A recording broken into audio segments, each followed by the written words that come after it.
in Grenada, during the Janet hurricane, everything was flooded and mashed down really badly. There's nothing left, and my mom come to England. She worked very hard and she had to save up to send for me. And I come up in 1960. I work as a senior biomedical scientist in blood transfusion, and what made me work in UHS, I saw an opportunity to progress. Of course, went through all the recruitment process and was given the role. When my father went in hospital and he didn't come out, I thought if I go into hospital at the age of 16-year-old, I won't come out. I never ate all week. Sick kid, my tonsils out and I'm not coming home. So I destroyed all my little love letters. I thought I'm not coming back out. My sister was already in the National Health. She thinks it's a great career.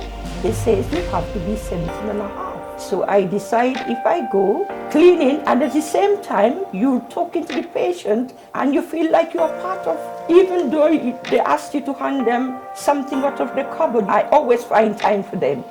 Don't really remember my first day, but it must have been great because I came back.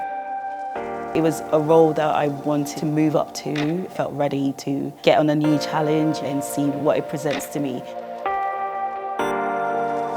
There was no lift. It was just there's the matron and the stairs and this corridor, loads of brick, and you were in the middle like that. I was working with elderly care. It's like you do a whole month's work in a day and you feel happy about it. Like you've done something worthwhile for the day. They train you as you go along, like you go to a different hospital or a care place to learn the different skills. I feel like development is quite fast-paced. There's buildings everywhere. For example, the Wellbeing Hub that's just been built up for staff wellbeing. I think that's amazing. It was strict, but it's not a bad strict or nasty strict. It was a strict to make you learn. The matron will come along, you know she's coming, you try to fix your uniform, you try to do everything perfect to see nothing out of line. She looks you up and down, then you could know if you're not fit, she will tell you. The footsteps you could hear from a mile off. Looking after patients at night, you will not dare close your eyes in case the matron is coming round the corner. There's a lot more thought that goes into the process to say, okay, what would staff say about this? Do they have an input in this? Can they contribute to policies and guidelines? Sometimes I think that is what has changed over the years. Doctors talk to you according to how you present yourself. The training you do, like learn to lift, learn to teach people when there are issues of swallowing, dementia, different little issues. You could explain to the doctors what you find when you're giving a patient a wash. Like things that are not supposed to be on the body. I think that was a good idea. One thing I noticed within the NHS when I first started, there was a big thing about hierarchy. People were being treated or classed according to their bandings. From the start, it was something that I was not 100% up for. I would treat everyone equally, didn't really care what banding you were. I have got a mindset of respect for everyone regardless of who you are, and I think over the years I have pushed that forward. When you work as a nurse, you have to take your turns in working at night. One night there was a fault on 2 wards. The bell wasn't working. Could you imagine standing in the passage for 4 or 5 hours? You couldn't even close your eyes because you had to listen to if any patient cry out. I just work Monday to Friday. I don't do night shifts. Other members of staff do night shifts and do weekends, and we are required to cover for 24/7. My first uniform as an auxiliary nurse was cream with white lines going through it. My mom days, they used to wear the hat, everything precise. I love that because you put on, you know you're going to do a work that you care about. I know it sounds weird, but I keep my uniform. I work in the lab. We don't wear uniforms. We have lab coats. I'm not really bothered whether I wear uniforms. The most important thing is coming dressed to work, please. The food used to be cooking in the kitchen. You could smell the food cooking, even when it comes up on the trolley. If you're elderly and you have a fresh cooked little meal, they are there for 2 weeks. Maybe that's the only good meal they had for. It's nourishment. They come in like an airplane now, isn't it? Food already packed. There's quite a few options. So there's the canteen. There's also cafes around. So I think there's Costa, there's M&S Cafe, there's a Subway. Over the years, they've given people more options. If you don't want hot food, you can get sandwiches, you can get snacks if you want to, and you're not restricted to one particular food. You have to listen to them, and the smile on their face, it makes their day, because when you pass by, they're happy.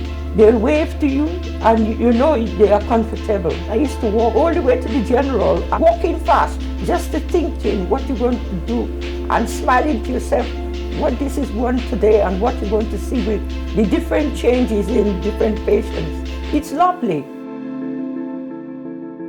People can be themselves. We're not restricted as to what to say, as long as you're respectful in your word, you're professional in your presentation, and you can communicate clearly. I think one thing I find a lot is the use of abbreviations. So the ACN to the PFS, and I'm just like, what?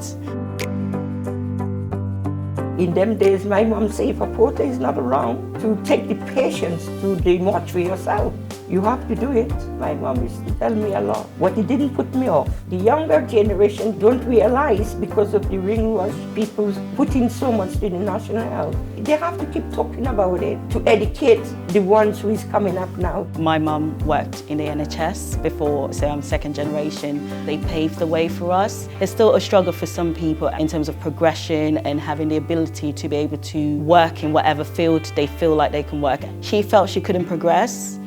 I don't care, I'm going to progress. As someone from an ethnic minority, you still have to put in a lot more work. At some point, you will get the notice if you keep pushing in. I think they started it off for us.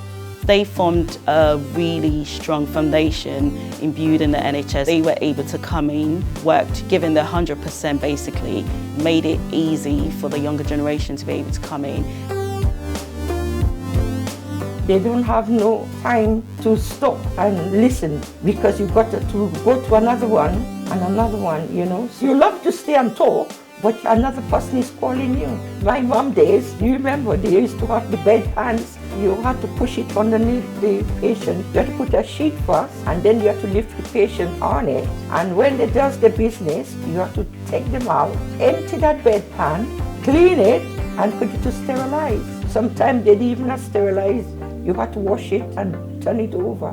One thing that has changed is staff wellbeing, especially through COVID. A lot more push into staff wellbeing, which is great. You're going to get the best. You look after your staff, which will, help with the patient first. It's great that there are things like staff networks where people can really voice out, say if they have any issues. They also help on the patient side, where you could raise issues like there's no one to interpret a language. I think it's definitely a step forward, and it's definitely helping for the future. If somebody have an infection, everything in this room had to be thrown in the bin. And I used to say, my God, that must be cost 100. I told the sister, don't you think it's cheaper to get aprons and put outside the door? And they could throw away the apron, but the equipment costs a lot of money. I know I must have done something, because I have seen it outside the doors. They got tables now with most of the equipment outside the wards.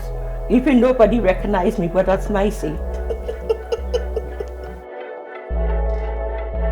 You have to write what the patients, you have to write down what signs you see, what difference, and then when at the end of the day you give a report what you see difference with the patient. Everything is on computer now. There's no writing, pages and pages. You just click on, isn't it? It's great to see technology being introduced. In the labs, for example, we've gone from a lot of manual processes to automated processes. Technology is not just within the NHS, it's everywhere. We have a higher throughput, so we can run more samples. Patients are not waiting longer to have, to have their results for doctors to see them and things like that. Accessibility from people's homes, so people can do a lot of home testing, can book for a GP from home. They don't have to drive 40 minutes to then be told to come back. People research things themselves. I mean, there's a good and bad to that, but we'll stick to the good part.